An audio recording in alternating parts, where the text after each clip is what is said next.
California, September 16th, 2003. Riverside Sheriff's Department received reports of a body in a pickup truck just outside the city of Paris.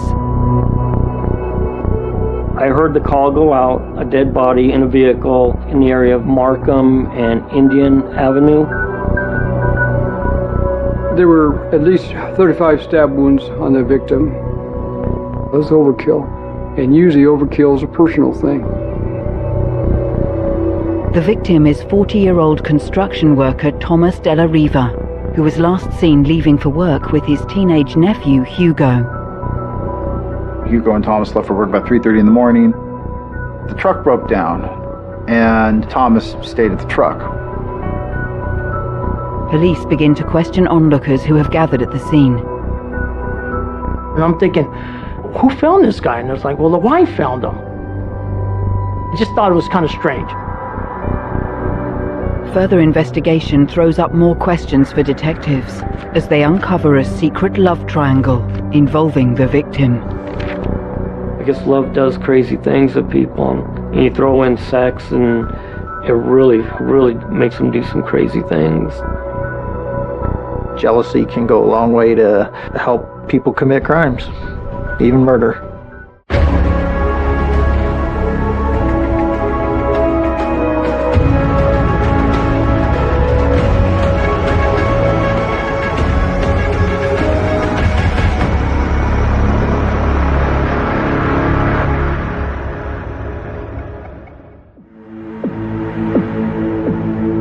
The city of Paris in Riverside County, California, is located 70 miles east of Los Angeles.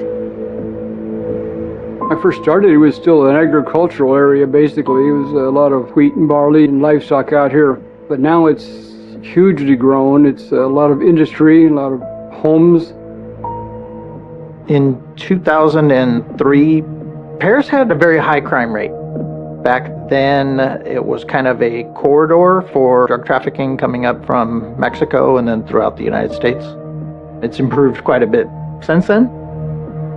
Riverside at the time was like the Wild West.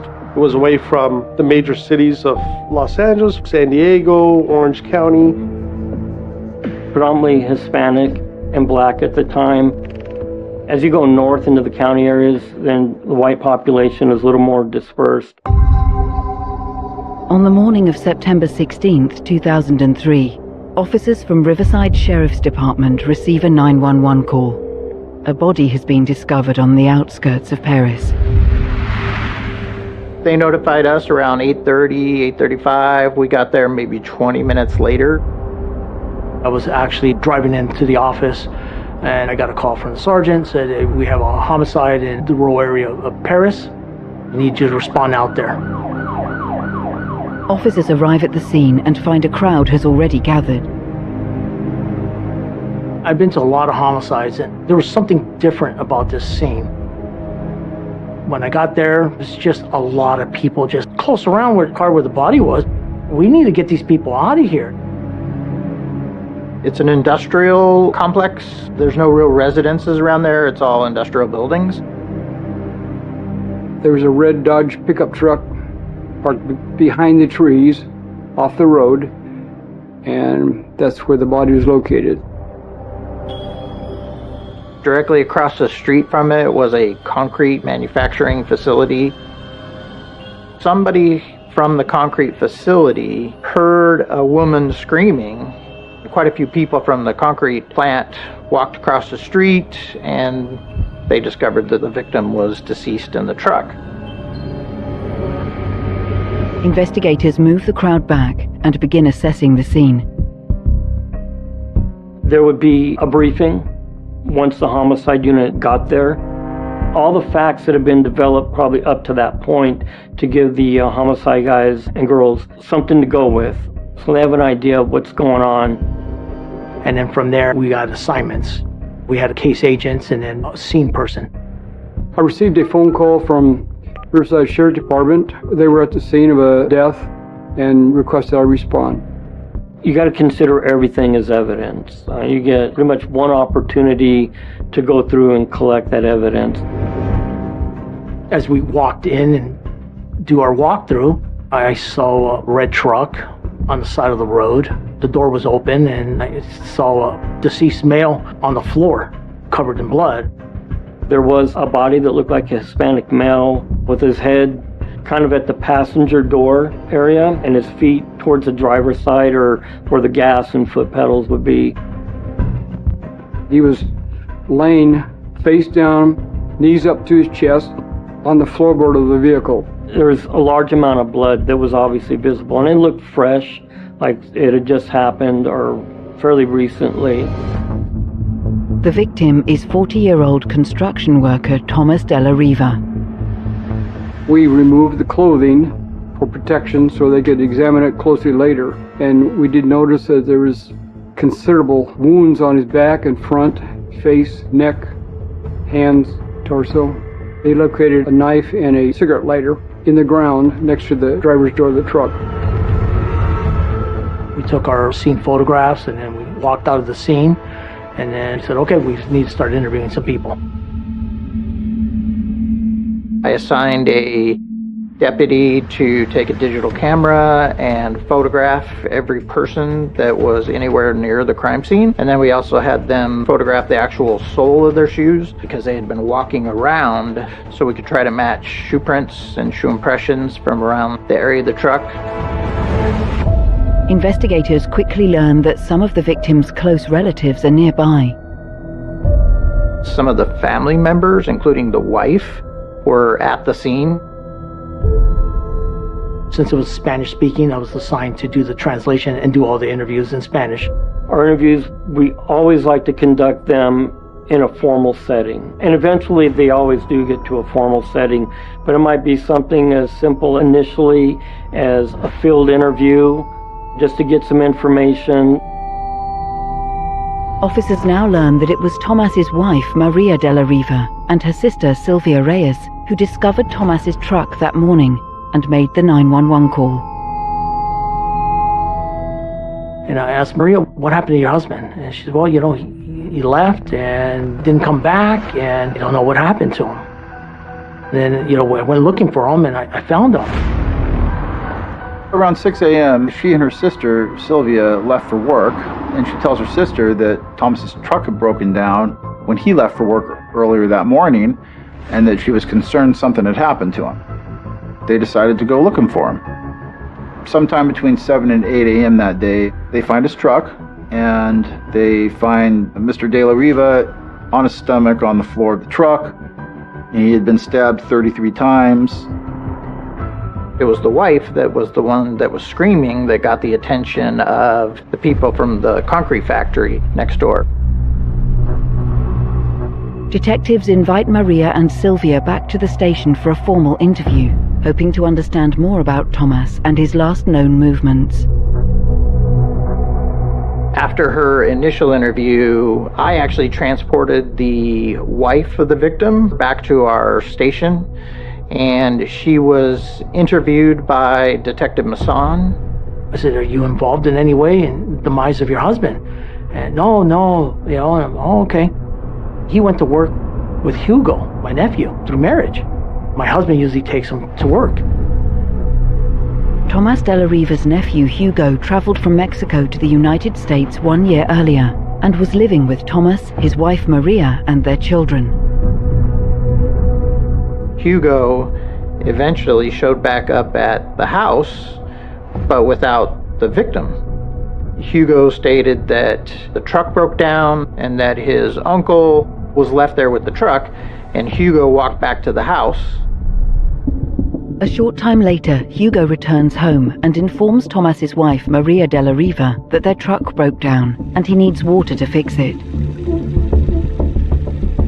He came back, he said the car overheated, got 3 bottles of water, and he left. And then from there, he called and said, hey, you know, I can't find him. Uncle Tomas is not there anymore, and he probably went to another family member's house, but I have to go to work. So he went off to a relative named Aaron, who took him to Orange County to work. Hugo's boss is Maria de la Riva's brother, Aaron Reyes. We knew that Hugo was the last person to see the victim alive. Aaron and Hugo are together, and I said, well, they need to come back. We need to talk to them. So we called Hugo's boss in Orange County and asked if Hugo would be willing to come back and meet with us. Aaron drives Hugo back from Orange County to the police station in Paris. I talked to Aaron before I talked to Hugo, and he's like, I brought him back, and he's waiting for you guys. We need to find out exactly what's going on here. Officers hope that Hugo can assist them with their investigation. I bring Hugo into the interview room and I ask him, what happened? And he goes, well, I woke up early. My uncle always takes me over to Aaron's house to drive off to work. And then what happened to that? He goes, well, we were driving to Aaron's house. The car overheated. Where did it overheat at? It overheated at Wilson. Would you be able to take us to there? Show us where, oh, sure, I'll take you guys. So at that time we get in the car with Hugo and he takes us down to the location. And he says, well, this is where the car overheated. There was some scuff marks where the tires like that. So that's all consistent with what he told us. And where do you think your uncle went after that? I don't know. What'd you do? He goes, I went home to get some water. Okay. And did you see anyone? Well, I saw my nephew, Esteban, who eventually ended up giving me a ride back to Aaron's house to take me to work because we couldn't find my uncle. I said, okay. So we take him back to the station. We put him in the interview room now. Hugo's uncle Aaron now reveals some important information to investigators. Aaron comes up to me and says, hey, I just want to let you know, when we told him that his body was found, there was no reaction. There's something going on here. I'm like, okay. And he goes, also, I just want to let you know that Hugo and Maria were having some type of sexual relationship. They were having an affair right underneath his uncle's eyes, and he was aware of the affair. It was no secret. This startling new piece of information about Hugo's affair with his aunt Maria gives police their first serious lead in their investigation into the brutal murder of Tomas de la Riva.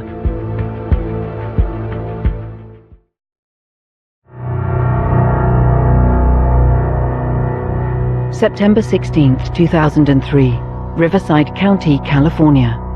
The bloodied body of construction worker Tomas de la Riva is discovered in his red pickup truck on the outskirts of the city of Paris. Tomas left his home earlier that morning to go to work with his nephew Hugo de la Riva, who was living with Tomas and his family at the time. Detectives have discovered Hugo has been having an affair with his aunt Maria. We found out that there was a secretive relationship that was going on the side behind the victim's back. Talked to Hugo. I have no idea what happened to my uncle. Last time I saw him, he was alive, was waiting for me. He probably went to a relative's house. Well, what relative do you have around there? Well, I don't know. Maybe it was one of his relatives. Well, wouldn't one of his relatives be one of your relatives? Now he's getting a little frustrated. The answer he's giving me is not matching. He still sticks with the story. I have no idea. The interview with Hugo is suddenly interrupted by an unexpected development. After the initial interview with Maria, Detective Masson asked for somebody to sit in the room with her. While that officer was sitting in the room with her, she began to make some spontaneous statements. And so the officer came to me and I notified Detective Masson.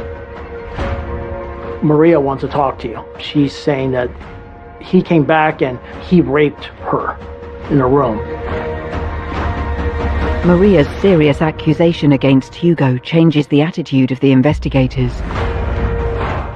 Like, sit down with Maria and tell me exactly what happened when he came home. Well, he came home, I was in my room, and he came in, he was completely naked. Did he have any blood on him or anything? Well, he was washing his clothes. How about his boots? And she said, well, he washed his boots outside. But inconsistencies in Maria's story begin to raise doubts in the minds of the investigators. She's all over the place. Her story just doesn't match. She's telling me details where the boots are. She's probably there watching them. There's something going on. I asked her, do you think Hugo had something to do with the demise of your husband? And she says, I think he did. I said, well, why would you? Well, we've been having a sexual relationship for a long time. I said, I'm going to take you back, have you sit with your family. Please don't discuss anything with anyone. Her story didn't appear to match kind of what was going on with the whole totality of the evidence that we had there, and things were just a little bit off. From there, I go back into the interview room with Hugo. And I say, I think we have a little issue here. Have you been having a relationship with your aunt? And he kind of looks at me and says, well, yeah, we have. Why didn't you tell me that before? And he's like, well, I didn't think it was important. He starts kind of backpedaling a little bit. And I'm like, well, it is important. Honestly, I don't think what happened this morning is what you're telling me. The tone of questioning now takes a dramatic turn in an attempt by investigators to find out what happened in the hours and days prior to the fatal attack on Tomas. I'm letting him tell me a story because some of the story's true that he's telling me. Other parts, it's not. But, it's his story. You want to kind of make them at ease, and then at some point you are going to transition into a serious interrogation and at some point get accusatory and try to elicit information with the facts that you've developed up to that point. Eventually, I start breaking him down where I had to read him his Miranda rights. He waived his rights and wanted to talk to me. Hugo tells investigators about the abusive and violent relationship between his uncle and aunt and how it sparked the idea of murdering Tomas. He came up with the story that, yes, they were having a sexual relationship. He hated his uncle because he would beat the kids and he would beat Maria. He just didn't like that. And him and Maria got really close, and that's how they started the relationship. And, Maria wanted me to kill him. There had been this plan or this scheme to murder her husband so that they could be together. She'd get an argument with her husband, Tomas, and then she'd come back and tell him, let's kill him. And then, of course, Hugh would get all excited. They would have sex, and after sex, she would say, something, why don't we just hold off on that for another day? The cycle would start again. And this goes on for a long time. Enraged by a feeling of helplessness, Hugo now makes a fateful decision that will change everyone's lives. Hugo finally gets to the point where he's like, I'm just going to kill him. And she's like, well, if you're going to kill him, you do it. Keep me out of it. Don't get me involved. Well, I think it's a little too late for that. Hugo explains to investigators the planning that went into killing his uncle. Hugo told investigators that he had asked to borrow $1,500 from Maria and that Tomas wouldn't notice that the money was gone, and that she gave him the money and that he used this money to pay a guy named Armando to kill Tomas. Even in today's world, the hiring of a hitman is very rare. And $1,500, even in 2003 money, that's pretty cheap. He describes Armando. He says Armando's the one who stabbed him. He's the one that did everything, not me. I was there. Hugo's in the front seat, and this Armando guy is in the back seat behind Tomas, who was driving. While they're driving, they stop on Wilson. Armando wraps a cord around Thomas's neck and strangles him and starts stabbing him. Well, what's your uncle doing? My uncle's screaming out, Hugo, help me, Hugo, help me. Car comes to a stop. I get out of the truck, and I go around, but it's too late. My uncle's dead. And what do? Well, I just go home. He's describing how his uncle's being stabbed consisted of him stabbing his uncle. Then Hugo tells the investigator, after he leaves and walks back home, Armando drives off in the vehicle with the victim. Hugo's startling account of Tomas's murder stuns investigators, but more unexpected revelations quickly follow. By that time, I'm getting pagers. I come out of the room. So I come out of the room, and they're like, hey, go talk to Maria again. She wants to tell you some more. Suspicion now falls on Maria de la Riva and her role in the murder of her husband, Tomas.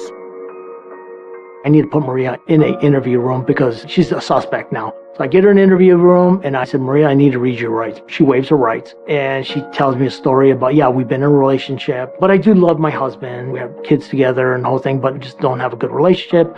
And I confide in Hugo, and that's how our relationship started. So she tells me everything, the thing leading up to that morning. Maria now gives a different version of events of what happened earlier that morning. I woke him up to go to work, and the last thing I told Hugo was, don't do nothing to him. I don't want to get involved. She's minimizing a little bit, not probably telling us the truth because she knew what was going on. She sends him off to work. She goes back to bed, knowing that her husband's going to get killed. A short while later, Hugo returns to the house and wakes Maria. He comes back, he's naked, and he jumps on top of me and takes my clothes off. What are you wearing? I said, well, I'm wearing my shorts. What happened after that? He just got up and called Esteban to take him over to Aaron's house. Maria's clothing also raises the suspicions of the officers. She's in a sweatsuit. I asked Maria, where's your shorts? You told me you were in shorts this morning. Well, I took them off after we made love. There's a big difference between sex and love. More information about the troubled family dynamic emerges from an unlikely source.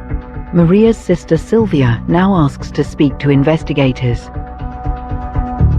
I said, Sylvia, I was told that you want to talk to me. She goes, yeah, I think my sister and Hugo were involved in the death of her husband. I'm like, okay, well, what makes you think that? She goes, they've been having an affair for a long time. I said, well, how do you know? She said, well, Maria told me. How about Tomas? Does he know? She goes, well, I was at a quinceanera, which is a Sweet 15 type party, and I confided to Tomas, and I said, hey, just to let you know, Hugo and Maria are having a sexual relationship. And Tomas says, I know they've been having it, and I told him to break it off, but I'm afraid if they leave, the kids are going to leave, she's going to leave, and I'm left here by myself. So I just kind of left it alone. Investigators are getting closer to finding out what really happened earlier that morning to Tomas della Riva, but many questions remain unanswered. Once they told me the whole story, I went back to Hugo and I said, okay, Hugo, we got some serious problems here. I don't think there's Armando. I think you're the one who probably stabbed your uncle to death. So he kind of breaks down a little bit. I hate him. He beat the kids, he beat her, and but it wasn't me. I was there, it wasn't me. Hugo now accuses Maria of paying for the murder of her husband, Tomas della Riva. She gave me $1,500, and we were planning to use that money to give to Armando to kill my uncle. Well, where's the money at? Well, my car got towed, it got impounded because I didn't have a license. I'm like, okay, you're telling me all this stuff, but did you give the money to Armando? I said, well, I approached Armando a long time ago, and he said, yes, I'll kill him, but it'll cost you $1,500. So I was giving him $50 here, $25 here, and I'm thinking, buddy, that doesn't make sense. Are we going to find Armando? Well, yes, you are.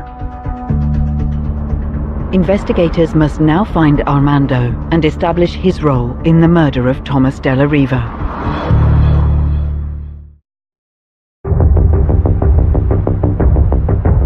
Perris, Riverside County, California.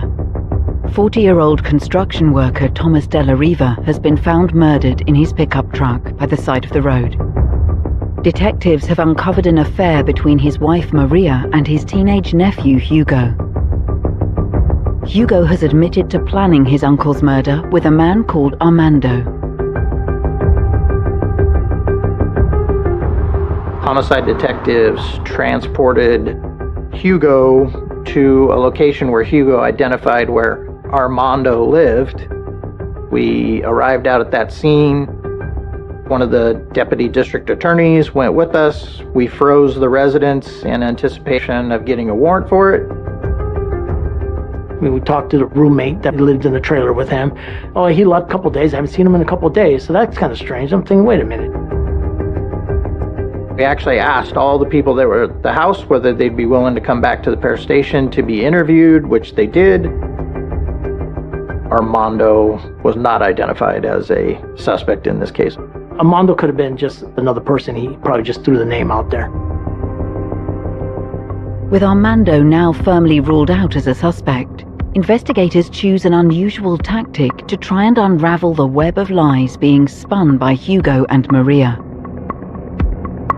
I go back to Hugo, and I say, you're pointing a finger at her, she's pointing a finger at you. You probably need to talk to Maria. You probably need to kind of set this straight. I went to Maria and I said, Hugo wants to talk to you. You okay with that? She goes, yeah, I want to talk to him. I'm fine with that. Maybe something's just not clicking. We'll put those two people together in a room and they'll start talking, whispering, and that's being monitored. I brought Hugo in and I said, Maria's sitting there. Hugo, I want you to sit over here. I don't want you guys walking towards each other. Please talk, but there's no touching. And you're watching for just little things that are suspicious, and you use that information against them. They start talking to each other. He tells Maria, why did you say everything? I was going to take the blame for it. And Maria's like, well, I told you not to do it. You know, I told you not to get me involved. I told you not to do it. And they're talking details about the murder. Hugo, a couple times, got up and started walking towards her. Of course, I'm sitting there watching it. So I go in there and I kind of make it look like I'm not watching, you know, because they don't know we're watching. Knock on the door. I go in and I'm like, I told you guys, I don't want you doing that. Getting close. I need you to sit here. I need you to sit over there. That's it. So I break them up and they start talking again. Hugo ended up wanting a hug from her, and obviously she didn't want nothing to do with him. That got close to the point we were able to break it up and put them back in their corners so they could talk again. And that went to the point where, okay, we got enough. Investigators now believe they have enough evidence to arrest Hugo and Maria for the murder of Tomas Della Riva. We told them, you're under arrest for the homicide of your husband, the homicide of your uncle. You still have to corroborate that. You have to take your bits and pieces of evidence that you've developed, and you finally get to a point, it may not all be done, but you can see the picture, and you just take it from there. I booked them into Robert Presley Detention Center, which is downtown Riverside. From there, they could have been moved anywhere within Riverside County. With Hugo and Maria now in custody, investigators must gather all the evidence available to them to build the strongest possible case. In Riverside County, when we have a homicide, we have a team of 5 people. You have a lead investigator, a case agent, you have someone who's going to process the scene, and then you have 2 extra investigators that will canvass or help process the scene also. We had gone to Winchester for the original Armando search warrant. Then we also went to an address on Hennessy in the city of Paris, which is where Maria and the victim lived. Froze the location in anticipation of a search warrant. I authored the search warrant. We went later on that day and processed the house with one of our forensic technicians. Investigators conduct a detailed crime scene investigation of Tomas and Maria Della Riva's home to gather crucial evidence in the case. I want to search Hugo's room. I want to search the room where apparently the rape occurred. I collected the shorts, the clothing in the washer, the boots that did have blood on them. Another piece of evidence provides investigators with an insight into Hugo's mental state prior to the killing of his uncle. Hugo had a drawing sketch of Maria on cardboard in his room. Clearly, there was a lot of emotion, passion involved. She could have just said, hey, you're my nephew. I don't want nothing to do with you. Let's just break this off. This is not appropriate. I think she played a critical role in it. Had it not been for her and her affair, the victim would probably be alive today. Riverside County Coroner's Office now conducts a detailed autopsy of Tomas Della Riva's body as part of the investigation into his murder. The deputy coroner, when he runs into a death of this nature, he carries that with him through other deaths and other situations. It both steadies himself and it gives him experience that say, hey, I saw this before. This happened in this case, and it matches exactly this case. We bring the body in, and the body's unclothed, photographed, washed front and back. If we need to, we do x-rays, provide those to the doctor doing the examination. Some start with the head, some start with the hands, but they examine everything.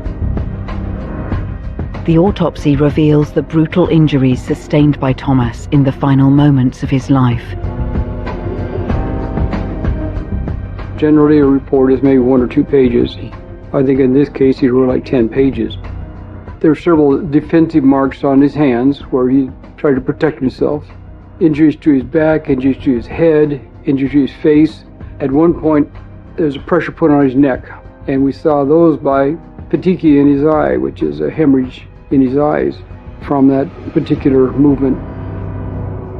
The high number of stab wounds found on Thomas's body indicates a personal connection between him and his killer. Whenever you have knives and cutting edges, it becomes very personal.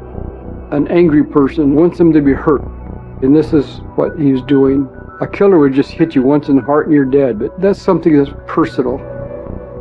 To be able to conjure up the ability or the courage to actually strangle somebody and watch the life just kind of slowly slip away from them, that's pretty personable. Detective Masson identified Hugo and Maria as the suspects in this case. Hugo and Maria della Riva are now formally charged with the murder of Tomas della Riva. Both of them were charged with 187 of California Penal Code, which is murder.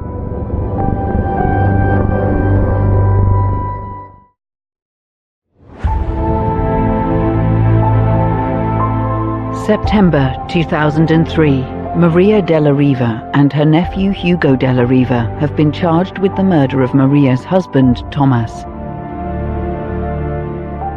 Maria initially denied knowing anything about how her husband was killed and why and who did it. But later she recanted and admitted that she had been having an affair with Hugo and that he had told her he wanted to kill Tomas. She went along with him. She, at times, would approach him and say, I want you to kill him. She would turn him on, turn him off, turn him off, turn him on, to the point where Hugo said, hey, you know something? I just need to take care of this and do away with him. He wanted Maria for himself. Probably didn't like the fact that husband and wife were still living and sleeping together. Under police questioning, Hugo accuses his friend Armando of killing his uncle Tomas. Hugo tells the investigator that he and Tomas and this Armando guy get in the truck. And as they're driving, Hugo's in the front seat, Tomas is driving. This Armando guy is supposedly sitting in the rear seat behind the driver, behind Tomas. As they come to a stop on Wilson, Armando, according to Hugo, wraps a cord around Tomas's neck and strangles him and then starts stabbing him. Hugo and Maria are both charged with the murder of Tomas della Riva. They are detained and booked into the county jail while awaiting trial. I did go see him one other time in the jail. We showed him a picture of Armando. We ended up identifying him. Is this him? He said, yeah, that's him. Okay, at least we have a identification of the guy. But investigators quickly rule out this false lead and focus in on the real killers. Armando was not ever a suspect. To this day, I don't even know if they even found that guy. I don't even know if he was involved in that. This inter-family crime of passion shocks a community familiar with violence and murder. That relationship was going on for a long time. A lot of the family members knew that was going on. From what the family members told me during the investigation, Tomas knew that his wife was having a sexual relationship with the nephew. But nobody could have predicted the shocking and deadly events this bizarre love affair would ultimately lead to. People might think about doing certain things, but they don't carry through. And then there are those people that they think about it, they plan it, and then they carry through. They're willing to step over the edge. That's always a pretty crazy thing. How does one get to that level? Family members knew the relationship was going on, but they didn't think it was going to go to that level of killing a family member. The human heart can be a dangerous thing. You just never know in situations like this what can happen. Certainly the victim didn't know. And it does beg questions. Why would you continue associating with your nephew who's having an affair with your wife, you know about this.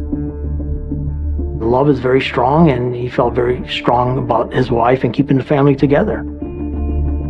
At one time, Maria and Tomas probably did love each other. They had a good family, but over time, that deteriorated to the point where she relied on Hugo to comfort her, and that's how the relationship started. Investigators continue building their case against Hugo and Maria de la Riva. And there's no doubt that Hugo was the guy who did the stabbing. Maria was not the actual person physically doing it, but this whole thing happened because of her relationship. She's the focal point. Anytime you get a confession, it's good. I always liked not just having a confession, but have them reenact it. Tomas did reenact what happened in that cab of that truck. So I had a confession and I had a reenactment from him. Maria just confessed, and that was it. She knew of the plan, and she was a part of that plan it, and helped try to cover it up initially till all this evidence against him was exposed. There was really no more defending that they could do to protect themselves. The district attorney makes the decision to hold a joint trial for Hugo and Maria. Typical courtroom, you had one side of the family on one side, and then the other side you have the responding officers, myself, the interview, the forensic techs, the deputy coroner that went out there, a handful of witnesses, a couple family members that supports Hugo and Maria, and they keep them separated. Prosecutors must establish a high degree of planning on the part of Hugo to ensure he faces the full force of the law. Was the case premeditated? Clearly it was. Obviously, Hugo knew he was going to be getting his ride to work and had to pick a date and a time and a location where he ultimately committed the crime, and so that took a little bit of planning and preparation.